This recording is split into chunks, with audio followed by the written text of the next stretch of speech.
Ngelilingi naon, Oke, bumi mengelilingi matahari. Matahari mengelilingi apa? Bumi dikelilingi apa? Bumi dikelilingi oleh bulan. Geus pasti aya penelitian anak. Sementara sejarah menghasilkan generalisasi yang tidak seperti dalam ilmu-ilmu alam. Sejarah mah catang-catang tuh. Misalkan, cek kamu ya pulpen Bu Nini. Ari teh lain. Kamari ge aya Pak Deden ge sarua pulpenna siga kieu. Tah kumaha lamun kitu.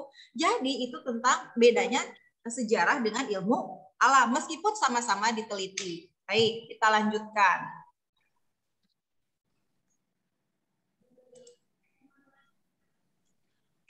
Ini next.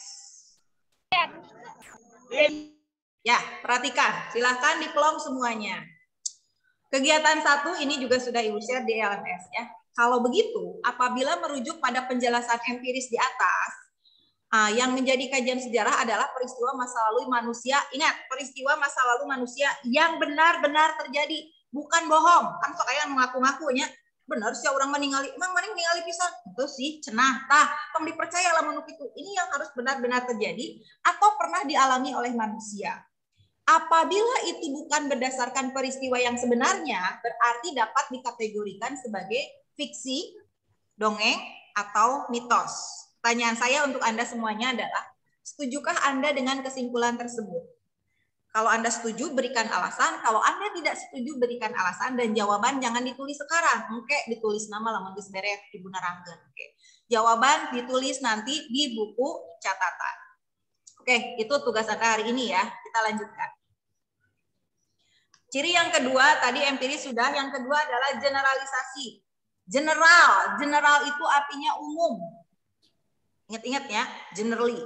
Generalisasi merupakan kesimpulan umum berdasarkan hasil pengamatan dan pemahaman penulis. Kan kamu besok nyimpulkan sorangan. Nanya si eta mah tara sakola. Tiga nama gering, cek si A, cek si B. Si eta mah males, cek si C. Si eta teh kacilakaan, jadi we teu sakola. Macam-macam.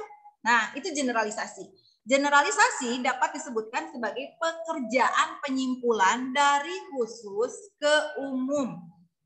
Bisa dipahami sampai sini? Itu generalisasi. Tujuan generalisasi itu ada dua. Ada saintifikasi, ada simplifikasi. Saintifikasi artinya apa? Melakukan penyimpulan secara umum. Kalau simplifikasi menyimpulkan, simpel orang mah jelema. Jadi dibikin sederhana. Ada kan orang yang santai, saya mah orang mah simpel sih, orang asik. Nah itu simpel. Jadi generalisasi juga bisa untuk menyimpulkan, bisa juga untuk menyederhanakan. Di sini cukup jelas? Jelas. Oke, kita lanjut. Generalisasi pada ilmu-ilmu lain di luar ilmu sejarah itu sifatnya cirian dia. Nomotetis. Itu kalau ilmu alam di luar sejarah itu sifatnya nomotetis. Tapi kalau sejarah sifatnya ideografis.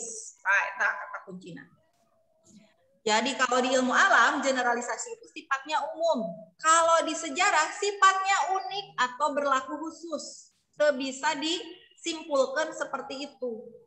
Misalkan api panas, oke, fix, semua orang tahu. Tapi kalau misalkan Anda bilang peristiwa ini dalangnya misalkan Bapak ini, belum tentu.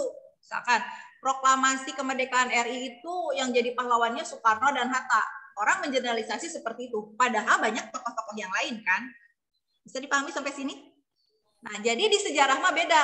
Bisa beda sudut pandang. Lamun cek sejarawan A, dia lebih, saya mah nulisnya Soekarno. Ibu mah karena fans berat Hatta. Wah, Hatta ini yang paling berperan. Tiba-tiba Rasya nulis. Lain cek Rasya mah dalang dari atau misalkan pahlawan dari peristiwa ini sebetulnya mengibarkan bendera, Bu. Lamun eueuh bendera, harita moal rame eta acara 17 Agustusan misalkan dan lain sebagainya. Oke, sekali lagi, generalisasi pada ilmu-ilmu lain di luar sejarah bersifat nomotetis, artinya bersifat umum.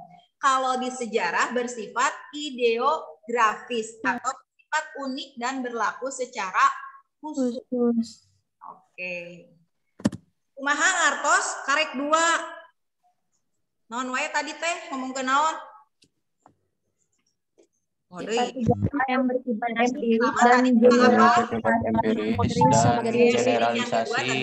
Generalisasi. Oke, tahan ya, sabar. Masih tersisa 3 lagi. Kita akan lanjutkan. Baik, ini adalah contoh generalisasi dalam sejarah. Contoh, mangga diplom. Sejarawan Indonesia menyebut zaman sesudah Islam adalah zaman kolonial. Sok, kamu diajar di buku-buku zaman baheula ke Mora ke SMP. Lamun geus kerajaan Islam asup nate dijajah atau menika bangga artinya. Dijajah usaha Indonesia, seueur Bu. Spanyol, Portugis, Belanda, Inggris, seueur Indonesia mau menika bangga dijajah. Assalamualaikum. Indonesia. Ya. Itu menurut sejarah. Tapi kalau tulisan sejarawan Belanda menyebut nanti bukan zaman kolonial, menyebutnya dengan istilah zaman ekspansi Eropa. Nah, Abu jadi beda sebutan anak. Nah, itu sejarah beda-beda, terserah dia, terserah saya. Bisa dipahami sampai di sini. Assalamualaikum. Siapa ini? Tolong dimatikan Bagas, Denara. Halo, Jaki. Kita lanjut ya. Bagas. Sekali lagi, itu beda-beda generalisasi. Jadi kalau dalam sejarah Indonesia, kalau sudah kerajaan-kerajaan Islam biasanya zaman kolonial atau zaman penjajahan. Tapi kalau orang Belanda tidak mau menyebutnya zaman kolonial karena mereka tidak mau menyebut dirinya menjajah. Oke, itu pembelaan diri bagi orang-orang Belanda. Mereka menyebutnya zaman ekspansi Eropa. Ekspansi itu zaman pengambil alihan atau perpindahan orang-orang Eropa. Padahal mah ngajajah-jajah keneh sebenarnya kan. Oke, itu hak mereka. Selanjutnya contoh yang kedua. Coba Anda lihat. Kemerdekaan Indonesia dengan Soekarno-Hatta. Orang kan menyimpulkannya seperti itu. Jadi lamun identik Indonesia merdeka 17 Agustus. Kemerdekaan Indonesia pasti identik di otak kita Soekarno-Hatta. Jadi siga dia superhero-nya teh kan. Terus contoh yang kedua, pemerintahan Orde Baru. Kalau bicara tentang pemerintahan Orde Baru, orang lalu langsung menyimpulkan Presiden Soeharto. Da eueuh deui presidenna zaman Orde Baru. Selalu Soeharto yang jadi presidennya. Ya. Itu generalisasi. Atau kalau kita jalan-jalan ke India, lemburna Sahrukan. Kamu ketemu dengan istilah Swadesi di India. Orang pasti identik Mahatma Gandhi. Swadesi, kemudian harta, itu kan ide-ide Mahatma Gandhi sehingga nanti India mencapai nasionalisme. Atau yang terakhir, kalau kamu dengar ini contohnya, Perang Dunia Kedua, orang tuh langsung identik kekejaman seorang, namanya Hitler. Emang Hitler unggul anu perang, anu bameureun batur oge, jadi Hitler yang disalahkeun. Nah, itu generalisasi. Contoh yang terakhir, kalau kita menyebut Asia Timur, maka itu kita akan identik di otak kita adalah negara-negara contohnya Cina, Korea, dan Jepang. Itu contoh generalisasi ya. Atau K-pop. Oh, Korea mana? Pak. Utara. Lain, Korea Selatan. Korea Utara aya teu. Teuing teu apa da teu katingali. Ting internet ting teu di Korea Utara mah. Oke. Kalau bicara Asia Tenggara, orang langsung identik negara-negara ASEAN. Oke, fix. Nah, itu kurang lebih contoh generalisasi dalam sejarah. Bisa dipahami sampai di sini? Bisa. Bu. Nah, catatan, tanda seruna oge aya 3. Anu tukang pohoan boleh ditulis. Catatan. Suatu peristiwa dapat digolongkan sebagai peristiwa sejarah jika memiliki ciri-ciri sebagai berikut. Nah, dulu pernah tuh siapa yang Subuk gitu yang pernah bilang ini tuh ya. 1, unik. Nah, ciri bahwa sejarah itu adalah sebuah peristiwa. Peristiwa nu kumaha dina sejarah? Apakah semua peristiwa itu sejarah? Bukan. Pertama syaratnya harus unik. Unik, kenapa disebut unik? Oh, unik? Tahu sih, unik kan? Tahu. Menarik, Bu. Menarik.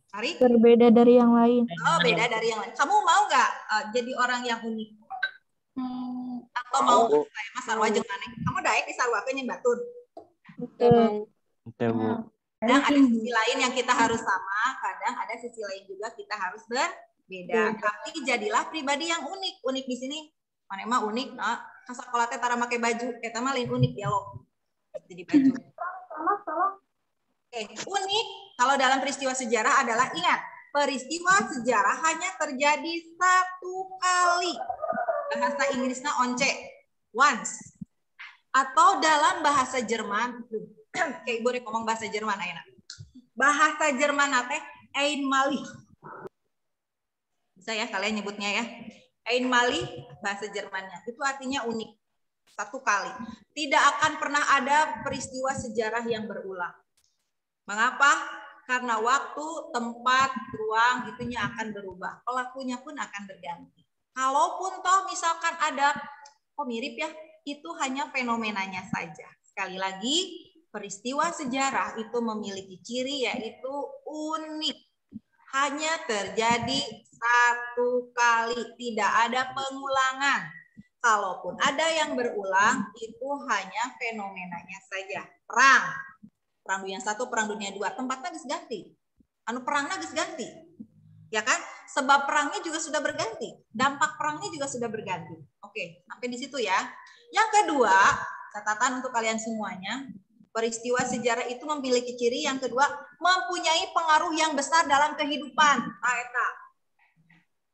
Suatu peristiwa dianggap bersejarah apabila peristiwa tersebut besar pengaruhnya pada masa-masanya dan juga nanti punya efek di zaman berikutnya. Maka itu akan asup di buku sejarah.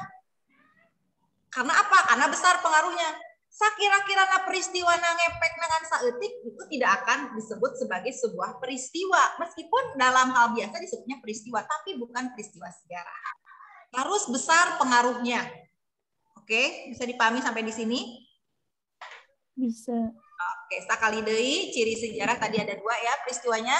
1 unik, 2 mempunyai pengaruh yang besar dalam kehidupan. Jadi ada manfaatnya. Nah, hasil bu dipelajari wae sejarah teh menibararosen.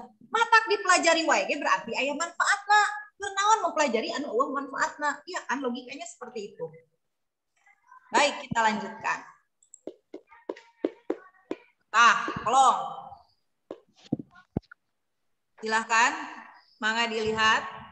Bagi yang mematikan wajahnya, videonya, boleh ditoong dulu. Ini adalah Perang Dunia Kedua. Saya ambil gambarnya Perang Dunia Kedua. Cenah mah rame, da ibu mah teu halaman. Saya baca dari buku-buku dari beberapa sumber literatur. Perang Dunia Kedua. Oh, ieu kapal di luhur, can ieu di handap, can ieu kapal induk. Oh, rame. Perang nage di laut, can anu di jero laut, bebrek-bekan dan seterusnya. Perang Dunia Kedua. Ini adalah peristiwa unik. Ada sebabnya, ada akibatnya, ada pelakunya, ada tempatnya, dan seterusnya. Di mana-mana perang disebut. Oke, Perang Dunia Kedua. Indonesia ngiluan tuh, ngiluan. Tapi Indonesia jadi korban. Efek dari Perang Dunia Kedua, kita akan bertemu dengan Jepang. Padahal orang tengiluan, tapi nah orang jadi pamilu Jepang. Itu efek dari Perang Dunia Kedua. Hayam, eta hayam. Menog, eta hayam. Hayam sedang melakukan peristiwa. Mengapa Perang Dunia Kedua kita bahas? Nanti materi ini akan Anda pelajari di kelas 11. Karena ternyata membawa dampak. Di antara dampaknya adalah ini. Kita lihat. Gambar naon eta? Ada yang tahu kira-kira ini gambar apa? Terjadinya pemboman di Hiroshima. Ya, betul sekali. Jepang, Bu. Ini adalah gedung Diet ya. Diet itu nama parlemen di Jepang, di kota Hiroshima. Iya teh gedung teh megah, pokoknya mah top markotok good mar so good. Tapi tiba-tiba kota Hiroshima teh diserang ke Amerika Serikat, dibom. Nanti kamu akan pelajari. Eta dibom teh langsung ngebom gitu aja atau ngabejaan heula ku samemehna. Itu ada ceritanya ya. Ujuk-ujuk dibom, tapi ka hancur luluh lantap kotanya, termasuk gedung ini yang begitu megah. Ya, tapi ka ayeuna aya keneh gedungna. Masih bisa kamu lihat. Silakan jalan-jalan. Jadi museum, Bu. Ya. Ternyata dampaknya secara fisik bangunan rusak. Nah, sejak ada Perang Dunia Kedua, lalu kota Hiroshima dan Nagasaki dibom atom oleh sekutu, dalam hal ini Amerika Serikat, maka, nah ini ada pengaruhnya bagi kerajaan Jepang.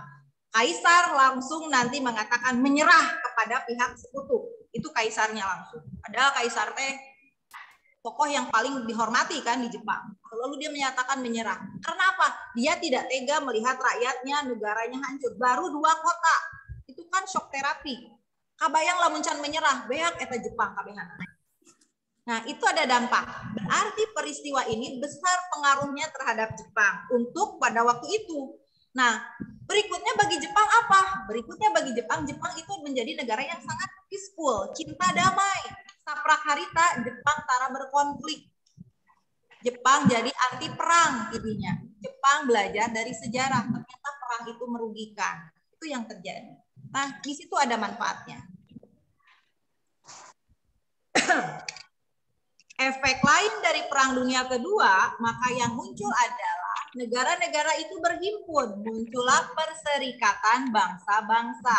Bahasa Inggrisnya UN, United Nation. Ini lambangnya.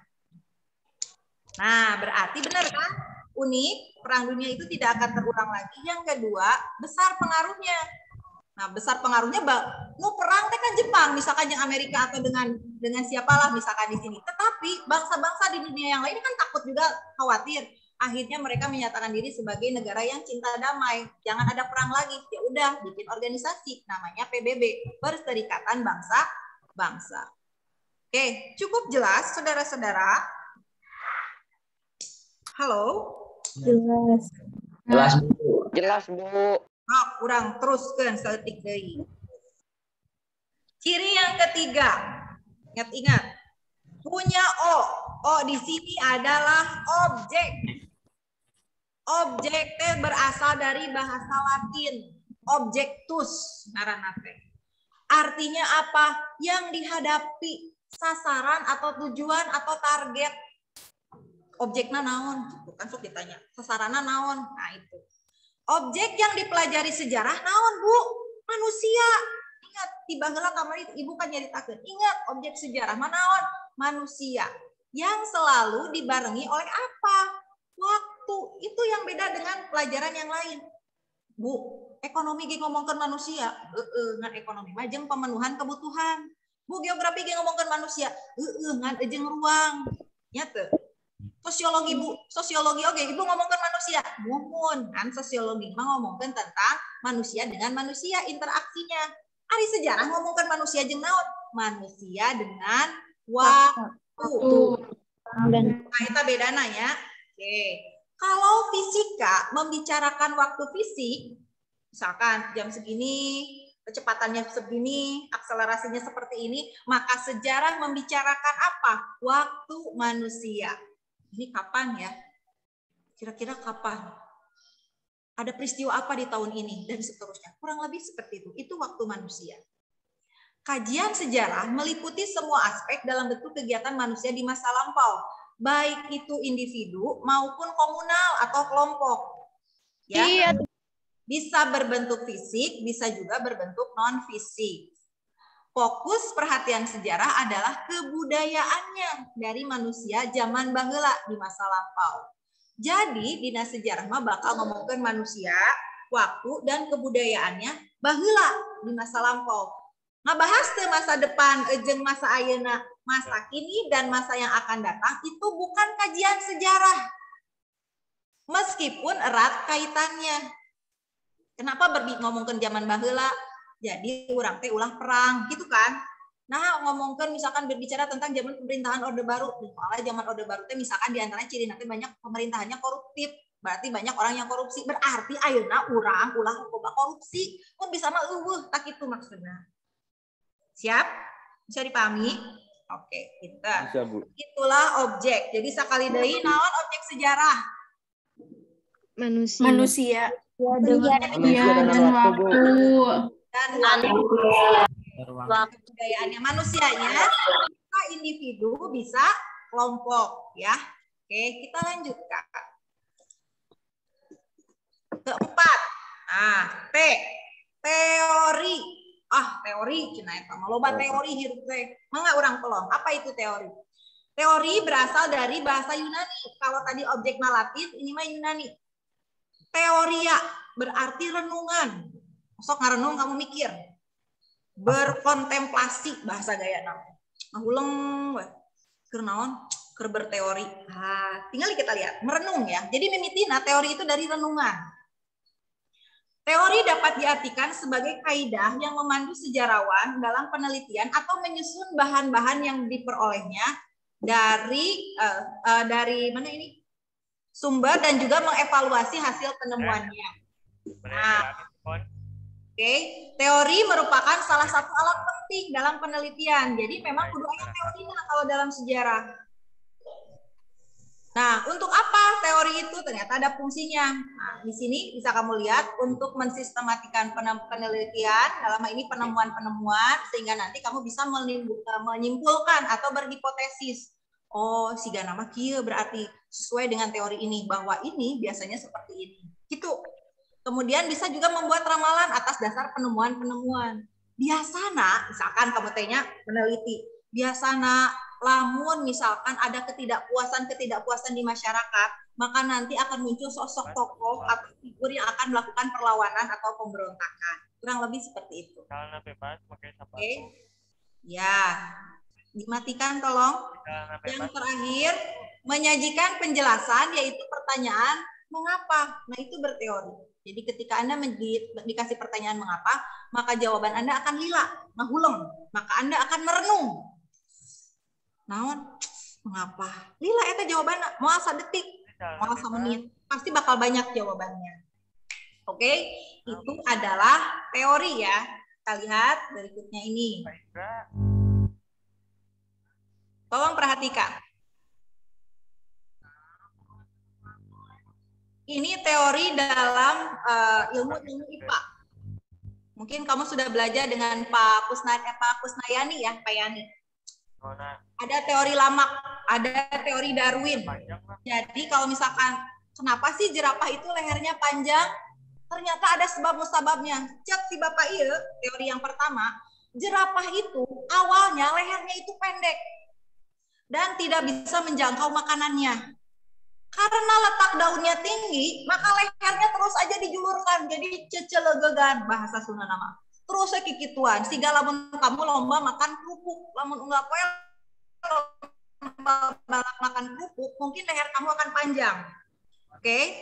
Akhirnya terbentuklah jerapah berleher panjang. Itu cenah cek teori anu pertama. Tapi Darwin mah beda. Jerapah awalnya ada yang berleher pendek, ada juga yang berleher panjang. Lalu mereka bersaing, parebut kadaharan. Terjadilah seleksi alam, kan teori Darwin itu tentang seleksi alam. Sehingga jerapah yang pendek, maka dia nggak bisa makan. Kalau binatang nggak bisa makan, maka akan mati kan. Nah, siapa yang paling kuat? Si jerapah yang berleher panjang, maka dia tahan. Jadi kesimpulannya cek Darwin mah, jerapah teh emang mesti dituna lehernya panjang. Tapi cek si Bapak Nuluhur teori Lamak, justru jerapah itu halnya pendek. Kurang lebih seperti itu. Itu teori. Itu di IPA. Mana tadi teh? Maaf, pijit. Berikutnya. Silahkan dipelong. Bagi Anda yang suka pelajaran fisika, Ibu diajak wisata antariksa. Kurang jalan-jalan. Kamu sudah belajar dengan Pak Budi tentang mengapa terbentuk tata surya, kumaha eta caritana. Versi pelajaran fisika. Ternyata banyak teori. Mungkin kamu udah ketemu teori Big Bang. Bledau, kun payakun, aya nu ngabledug ting naon. Akhirnya jadi galaksi dan seterusnya. Tapi ada juga yang menyebutkan itu adalah karena terbentuknya tata surya karena ada kabut nebula. Ada kabut, teori kabut disebutnya. Lalu kabut, muter, panas, tengahna, lalu di bagian itu terbentuk lubang panasnya jadi matahari. Sisana muter kepecongkeun, terus berputar, terbentuklah nanti planet-planet yang terus berputar dan membentuk orbit mengelilingi matahari, maka terbentuklah tata surya. Itu caritana teh cek teori kabut nebula. Kahartos Depa Bagus. Halo? Bisa dipahami? Bisa, Bu. Bisa, Bu. Eta teori lamun make teori. Aya teorian, nah ilmu. Ingat, kita ngomongin ilmu. Nah, berikutnya. Kamu akan lihat tokoh-tokoh ini. Ada Karl Marx, ada banyak tuh tokohnya. menurut Bapak ini hakikat masyarakat itu apa? Cek si tokoh ieu kieu, cek si tokoh ieu kudu kieu dan seterusnya. Semua orang bebas melakukan teori atau menemukan teorinya. Jadi kalau misalkan kamu lihat yang paling akhir lah Karl Marx, menurut Karl Marx, agen atau motor penggerak dari sebuah masyarakat itu adalah kelas yang tertindas. Mungkin kemarin saya dengar kalian belajar kemarin sosiologi ya. Kamu ngomong tentang masyarakat proletar dengan golongan borjuis. Itu dibahas oleh siapa? Itu Karl Marx. Lalu memang harus ada persaingan, pertikaian antar kelas dalam masyarakat. Tapi cek teori lain itu ini terjadi karena apa? Karena ada kebebasan. Ini yang nanti akan dianut seperti misalkan Amerika Serikat. Mereka pahamnya adalah liberalisme. Tapi kalau negara-negara yang berhaluan komunis biasanya menganut paham-paham komunisme yang akar teorinya itu dari pemahaman Karl Marx dan kawan-kawan yang lain. Bisa dipahami? Bu Ari Indonesia Raya make nu mana? Teangan, kira-kira Indonesia asupna nu mana? Make nu mana sehingga muncul Pancasila dan Paham demokrasi. Oke. Nah, ini teori. Selanjutnya, sedikit lagi. Salam. Dibuka dulu. Sekarang. Saya off dulu. Oh, enggak, langsung aja. Oh, siap. Sebentar ya. Saya minum dulu. Mangga, Pak.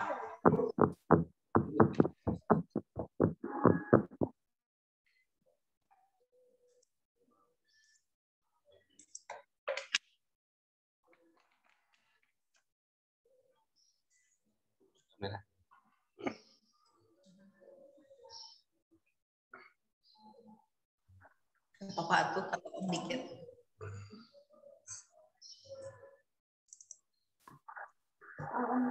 Oke. Yuk. Area keneh ieu teh barudak? Iya, Bu. Ada, Bu. Ya, Bu. Mana dia poho deui, Bu? Aya Bu hadir. Di mana Cing tadi? Indonesia, Bu. Teori Indonesia. Buka paham. Teori ya, teori Indonesia. Sekarang kita akan lihat yang berikutnya. Dikit lagi ya, sabar. Bentar lagi Anda Jumatan. Nah, mungkin kamu pernah ketemu ini kalau dalam sejarah, misalkan pakai apa? Ketika kamu menemukan peta ini, maka kita akan keluarlah nanti teori-teori yang mungkin kamu pernah belajar di SMP. Masuknya Hindu Buddha ke Indonesia. Kan banyak tuh tokoh-tokoh yang berteori. Ada yang mengatakan dibawa oleh kesatria, ada yang dibawa oleh golongan Brahmana, ada yang dibawa oleh golongan Sudra, ada teori arus balik, dan lain sebagainya. Kurang lebih seperti itu. Jadi kesimpulannya, segala sesuatu yang disebut ilmu sebetulnya hampir sama. Ada objeknya, ada empiriknya, ada teorinya, ada generalisasinya. Termasuk sejarah. Karena sejarah adalah ilmu, maka sejarah pun memiliki teori. Oke, sampai di sini cukup jelas. Vicky, tolong matikan. Vicky, silahkan di-mute. Oke, kita lanjutkan. Terakhir saudara-saudara, tahan. Terakhir adalah sejarah sebagai ilmu itu cirinya memiliki metode. Naon atau ibu metode eta metode. Metode berasal dari tadi bahasa Yunani ya, metode. Ini metode. Oke. Metode dalam sejarah apa saja nanti kamu kalau misalkan belajar dalam sejarah, dan ini nanti kita akan mempelajari nanti di pertemuan yang akan datang, akan kita kupas tuntas. Metode dalam sejarah ada 4, sebetulnya ada 5 ya. Pertama menentukan topik, yang kedua heuristik. Kalau kamu nanti akan menuliskan penelitian sejarah, maka kamu akan melakukan heuristik, mencari sumber. Yang kedua verifikasi, mengkritik. Yang ketiga interpretasi, menafsirkan, dan yang keempat adalah historiografi. Jadi metode di sini adalah mencari cara atau mencari jalan. Bagaimana caranya untuk memecahkan masalah ini harus seperti apa? Bagaimana? How? Bagaimana caranya? Itu masih metodenya. Jika kamu belajar olahraga, kudu loncat, misalkan misalkan dina basket, kudu melakukan lay up shoot, misalkan atau shooting nu alus kudu kumaha, ujug-ujug ngajol kan eta ya teorina heula. Carana kudu kumaha dan seterusnya. Oke. Kita lanjutkan. Terakhir untuk Anda semuanya, mangga ditolong. Menurut Kunto Wijoyo, sejarah kadang-kadang oleh orang itu suka disalah tafsirkan.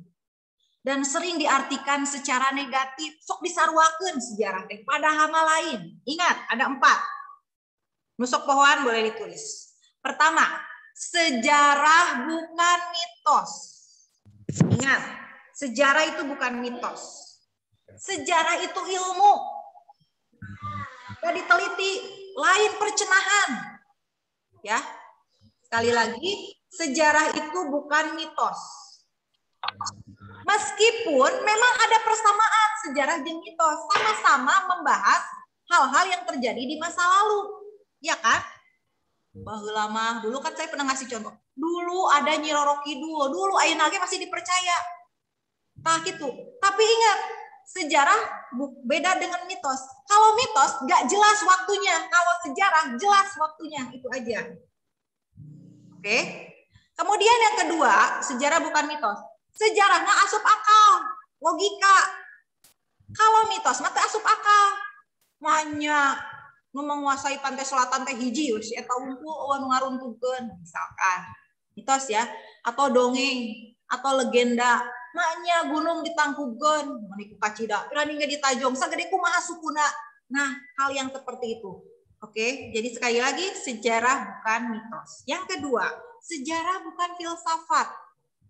Filsafat itu biasanya berbicara ngawang-ngawang, angan-angan. Jadi lo ngomongkan manusia, di sejarah manusia nanti aya, meskipun geus maot, aya kan gambarna, aya sisa-sisa fisiknya itu ada. Tapi kalau ngomongkan filsafat, manusia itu digambarkan teh nya ngahayal we.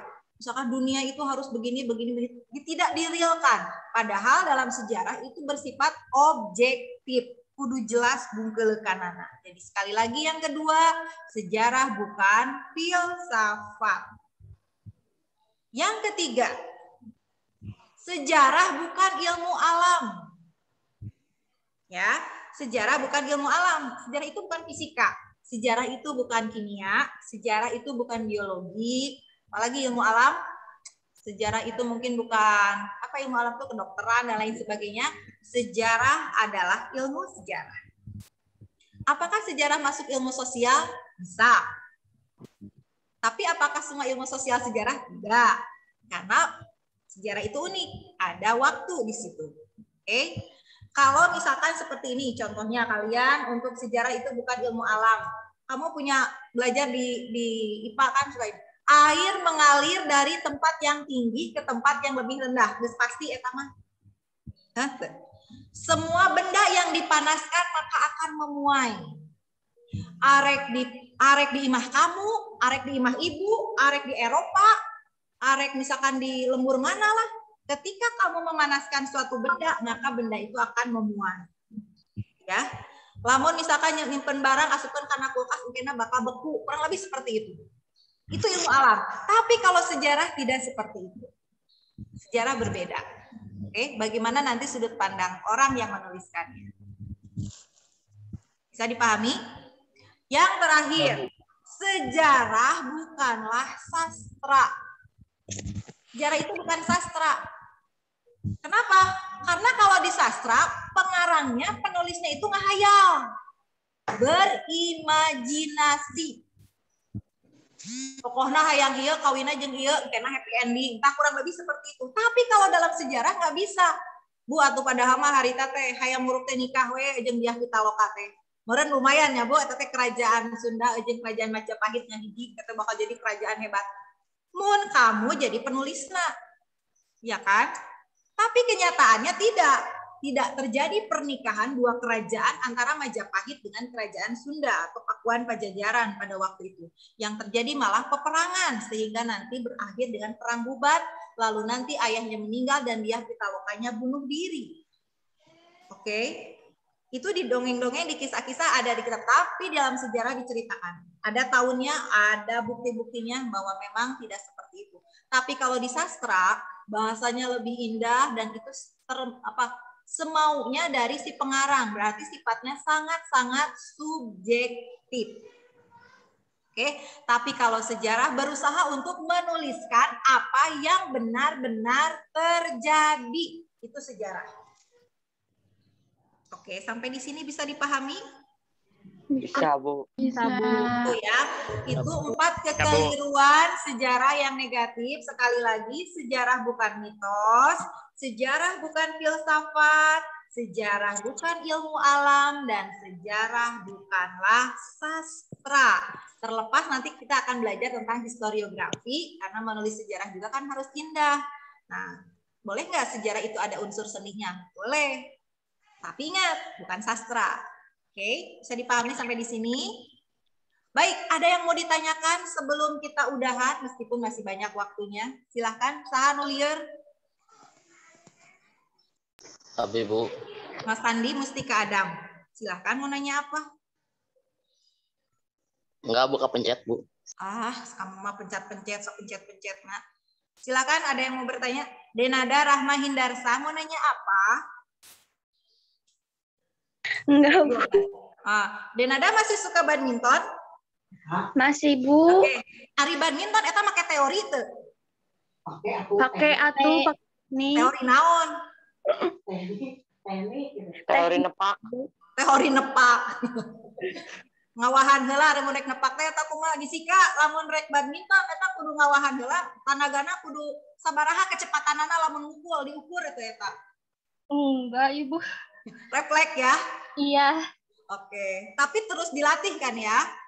Iya, terus. Nah, berarti kunci sukses itu harus dilatih. Harus banyak latihan. Apakah itu bisa disebut sebagai teori atau generalisasi? Teori, Bu. Teori.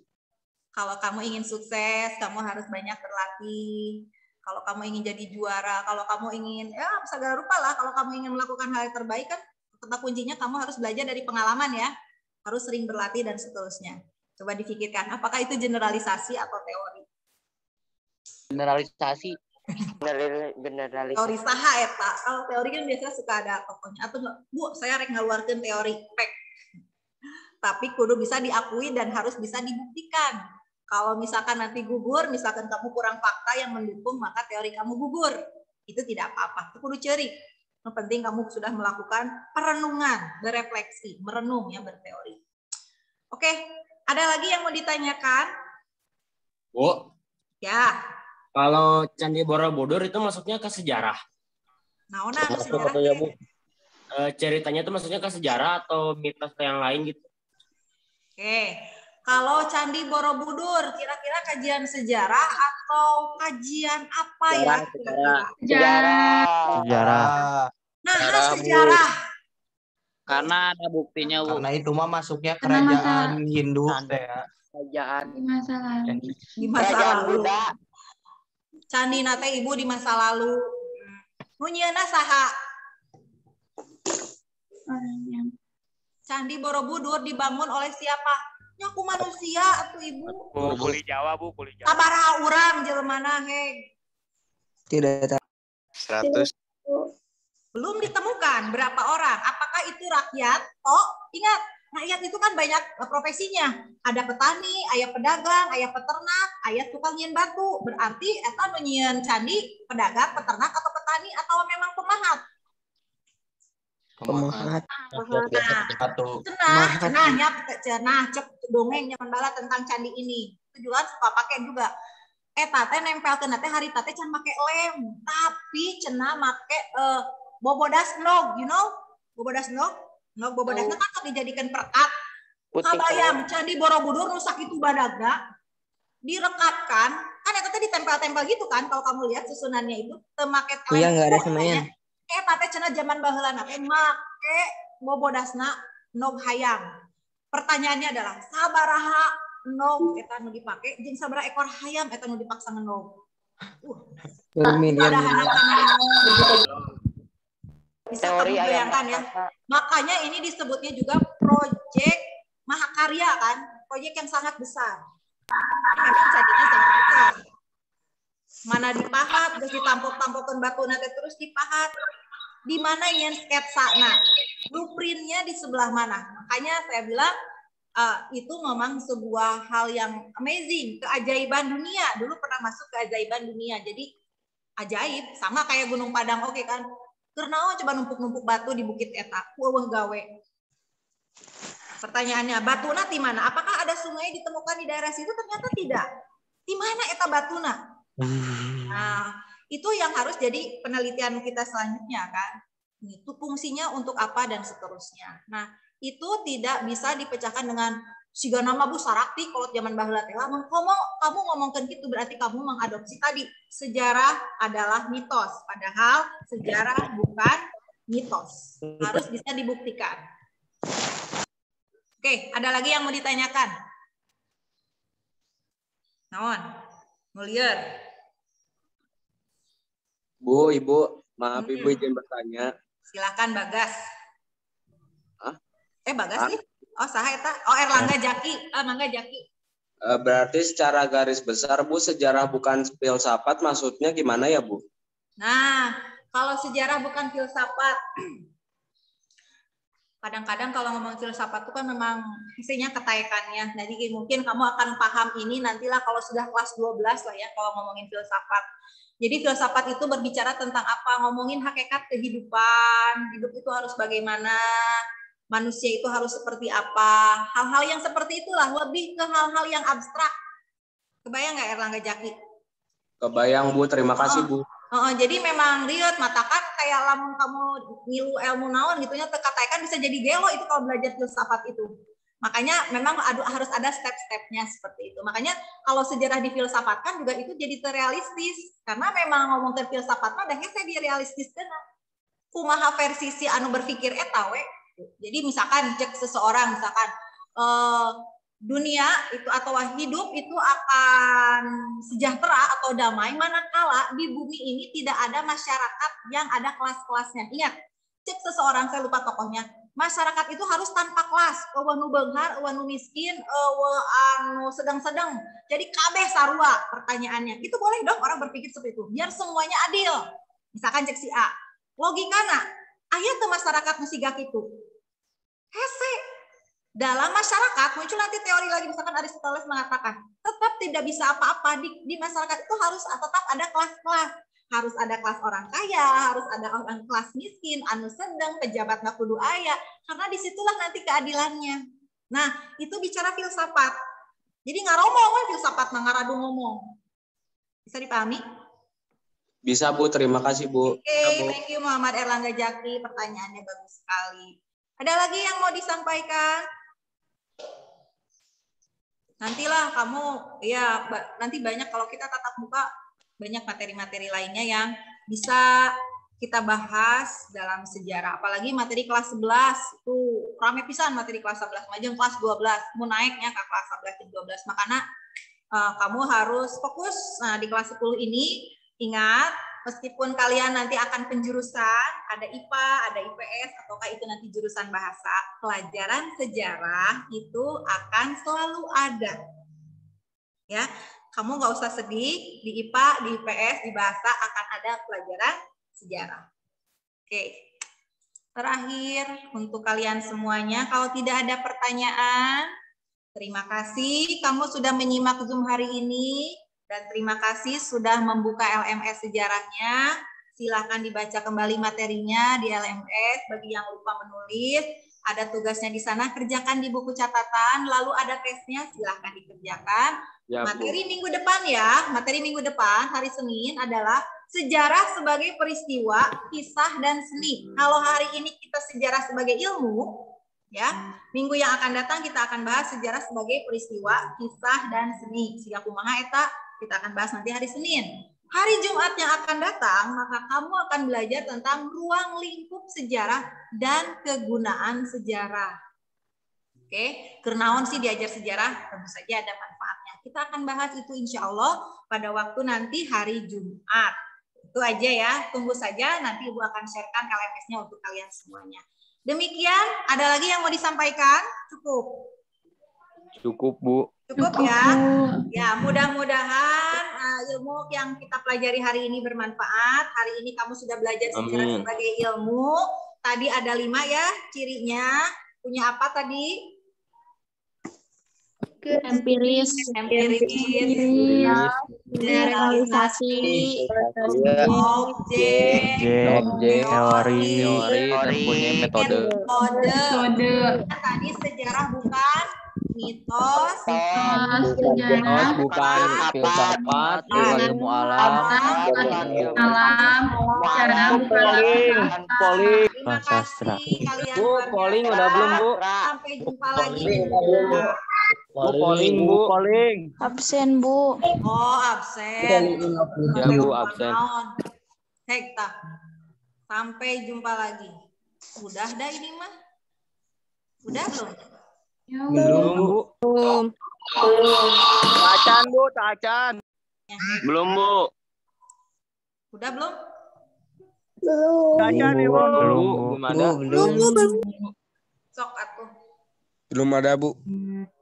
Aku ibu nges diklik. Masih belum ada, Bu. Nah, hanya. Ini Nggak masih muncul, besok. Ada pollingnya, Ibu. Oh iya, Jawabannya. Jawabannya doang, Bu, itu mah, Bu. Bukannya udah tadi. Udah meren. Udah, Bu, tadi di awal. Udah lah, nggak kudu absen wae meren dah direkam. Hey, kamu kalau misalkan pengen lihat ini nanti bisa buka YouTube ya, rekaman kalian belajar dengan saya hari ini. Oke, demikian ya untuk hari ini. Terima kasih atas perhatiannya. Mudah-mudahan kalian sehat semua. Billahi taufiq wal hidayah. Wassalamualaikum warahmatullahi wabarakatuh. Waalaikumsalam warahmatullahi wabarakatuh. Wabarakatuh. Makasih, Bu. Makasih. Assalamualaikum guys. Waalaikumsalam.